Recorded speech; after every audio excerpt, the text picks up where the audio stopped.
MPS motivator में आपका स्वागत है। मैं ऋतिक सर आज आपके जो आवर सोलर सिस्टम पर मैंने दो पहले जो क्लास लिए हैं उसका रिवीजन क्लास आज आपके सामने मैं लाया हूँ। ठीक है, तो पहले से इसमें क्या किया गया, सोलर सिस्टम का देख रहे हैं आप लोग, फिगर पहले से ड्रॉ किया गया है। तो सोलर सिस्टम है क्या, पहले इसको हम समझ लेते हैं। तो जब आसमान में मतलब आसमान में सन और सन के अलावा प्लैनेट्स और भी बहुत कुछ है, तो उसी के बारे में जानना है कि सन और अर्थ के अलावा और भी आसमान में क्या क्या ग्रह है और भी क्या क्या चीज़ है, उसी के बारे में हम लोग पढ़ेंगे।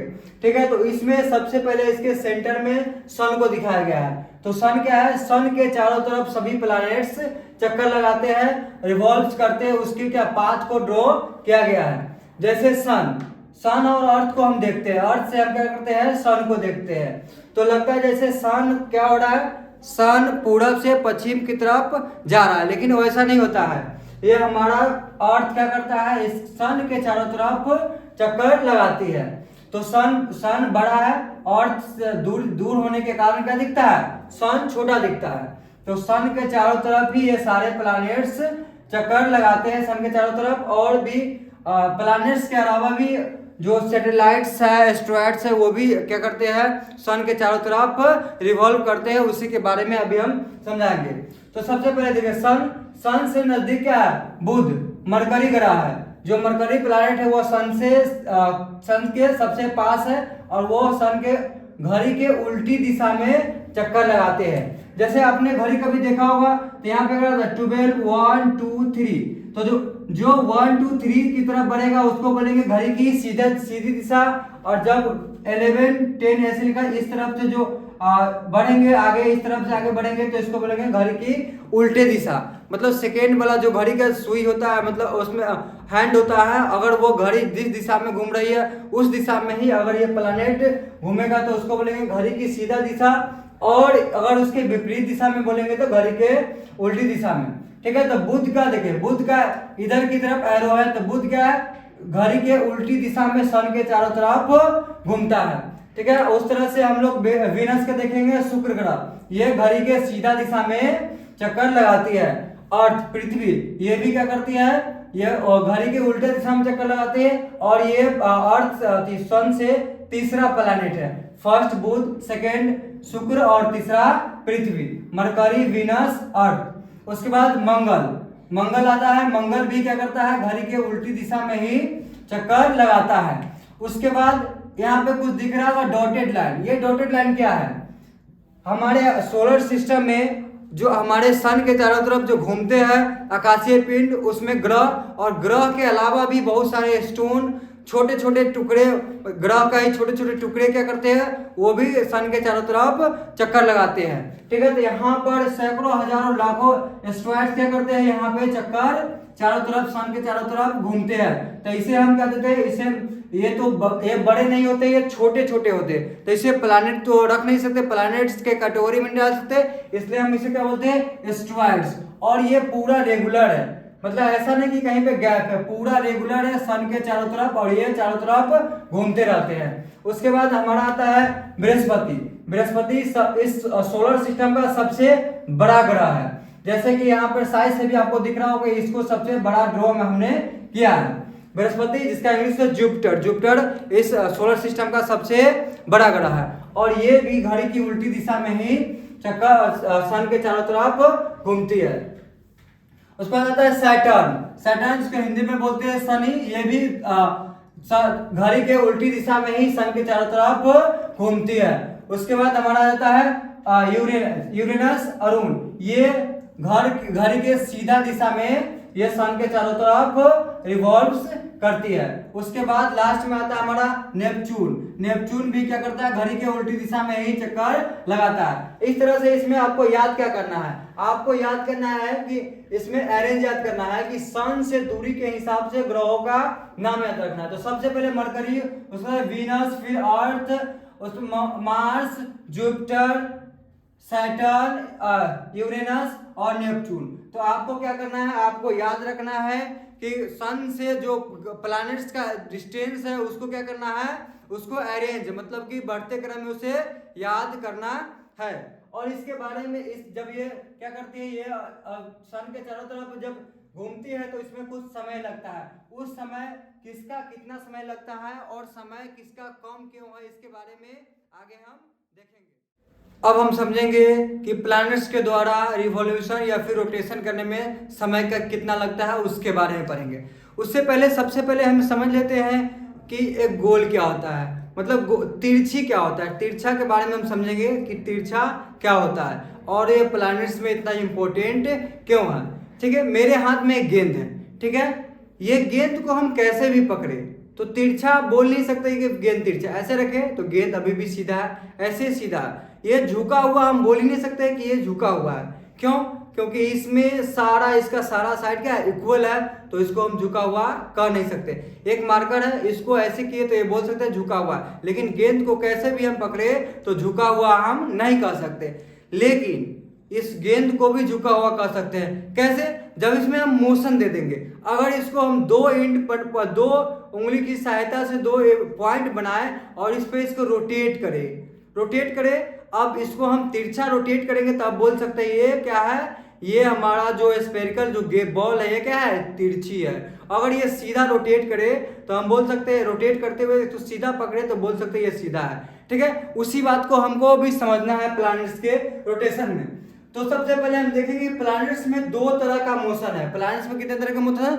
दो तरह का। इसको आपको ध्यान रखना होगा। यहाँ पे इमेज भी उस तरह से बनाया गया है। फर्स्ट जो रिवोल्यूशन है, रिवोल्यूशन को हमने सोलर सिस्टम का पूरे पिक्चर में भी समझा हुआ था कि रिवोल्यूशन जो सन के चारों तरफ घूमता है, साथ में ही ये क्या करता है, अपने एक्सिस पर रोटेशन करता है। ठीक है, तो रोटेशन करता है।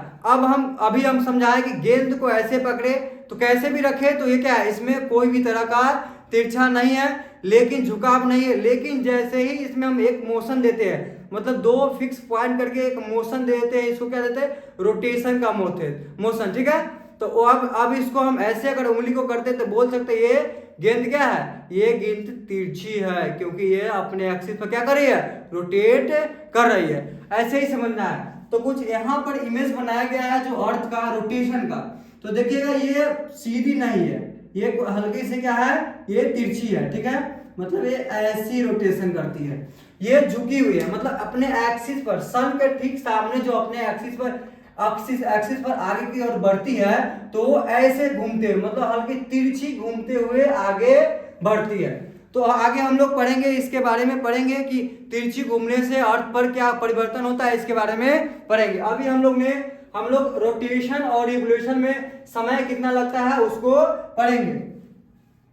तो सबसे पहले देखेंगे मरकरी का। मरकरी कितना दिन लगाता है, 58.6 58.6 डेज ये अपने रोटेशन में लगाता है। मतलब मरकरी अगर अपने एक्सिस पर एक बार घूमेगा तो उसके कितने दिन लगाएंगे, 58.6 डेज। उसी तरह से वीनस 243 डेज। अर्थ जिस पर हम अभी रहते हैं, जिस पर हम है, वो हमें कितना समय लगाता है, 23.9 आवर्स। वैसे हम लोग इसको एक दिन बोलते हैं, 23.9 आवर्स। ठीक है, Mars 24.6 hours, Jupiter 9.9 hours, Saturn 10.3 hours, Uranus 16.2 hours, Neptune 18.5 hours. ठीक है, अब इसको देखें रिवोल्यूशन में आप देखेंगे कि जैसे जो सन के नजदीक में था, करीब में जो प्लैनेट था, उसे क्या था, सन से डिस्टेंस, मतलब उसका पाथ डिस्टेंस भी कम था। तो पाथ डिस्टेंस कम हो तो इसमें क्या है, जब रास्ता कम हो तो उसको तय करने में समय भी कम लगेगा। तो इस तरह से 87.97 डेज में ही ये क्या करता है, एक बार सन के चारों तरफ रिवोल्यूशन करता है। और वीनस 224.7 डेज का समय लेता है, और हमारा अर्थ 365.3 डेज। उसी तरह से मार्स 687 डेज, जुपिटर 8.86 ईयर्स। अब देखिए मार्स के बाद जो जुपिटर है उसका क्या हो जाता है, उसमें एस्ट्रॉयड भी आ जाते हैं, उसके बाद आता है। तो क्या हो जाता है, उसका डिस्टेंस सन से ज्यादा है और उसका पाथ डिस्टेंस भी काफी ज्यादा है, जिसके कारण वो 11.86 ईयर्स का समय लगाता है। और सैटर्न 29.46 ईयर्स, मतलब 29.46 साल का समय लेता है एक बार सन के चारों तरफ एक बार चक्कर लगाने में। Uranus 84.01 years, Neptune 164.80 years. ठीक है, तो इसके बारे में हम समझ गए कि डिस्टेंस धीरे धीरे समय जो होगा रिवोल्यूशन का समय धीरे धीरे बढ़ेगा। क्यों? क्योंकि उसके जो पाथ का डिस्टेंस है वो बढ़ रहा है। लेकिन अब सैटेलाइट्स को पहले देख लेते हैं। Number of satellite 0, Mercury, Venus 0, Earth 1, Moon जिसे बोलते हैं हम लोग चंद्रमा, मार्स का 2, उस तरह से जुपिटर 63, सैटर्न 62, यूरेनस 27, नेपच्यून 30।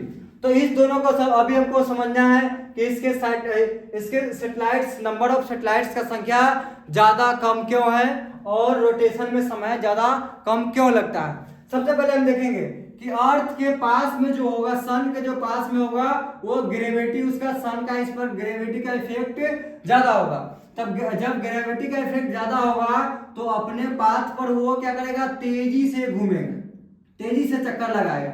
ठीक है, चक्कर लगाएगा और साथ में जो उसका रोटेशन टाइम होगा वो बढ़ जाएगा, क्योंकि घूमते हुए चक्कर लगाने में उसको समय ज्यादा लगेगा, स्पीड कम जाएगी, जिसके कारण क्या होगा, उसको ये एक बार अपने एक्सिस पर घूमने में काफी समय लगेगा। और दूसरा था क्या, सैटेलाइट। इसी तरह से हम आगे बढ़ेंगे तो धीरे धीरे क्या होगा, धीरे धीरे रोटेशन टाइम क्या हो जाएगा, कम होते चला जाएगा। ठीक, इसमें जुपिटर का रोटेशन टाइम ज्यादा, मतलब कि इसमें क्या है, जुपिटर के बाद क्या है, रोटेशन टाइम क्या है, बढ़ रहा है, मतलब रोटेशन टाइम बढ़ रहा है।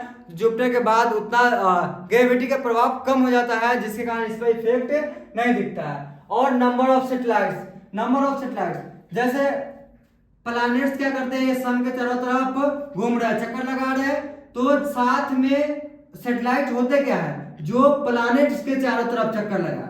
तो अगर इस फर्स्ट प्लैनेट का अगर कोई सैटेलाइट हुआ भी तो इसमें ग्रेविटी सन का इतना ज्यादा होगा कि वो क्या हो जाएगा, सन में ही समा जाएगा।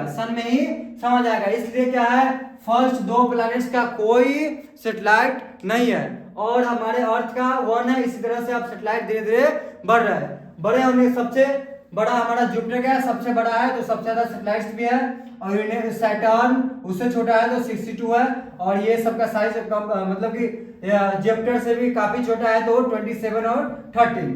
ठीक है, इस तरह से हमने समझ लिया कि नंबर ऑफ सैटेलाइट्स को आप समझ लिया और रोटेशन और रिवोल्यूशन टाइम को भी हमने समझ लिया। और आपको क्या करना है, इसको याद रखना है। अभी आप लोग इसका एक स्क्रीनशॉट लेंगे और रिवोल्यूशन और रोटेशन टाइम को याद रखेंगे।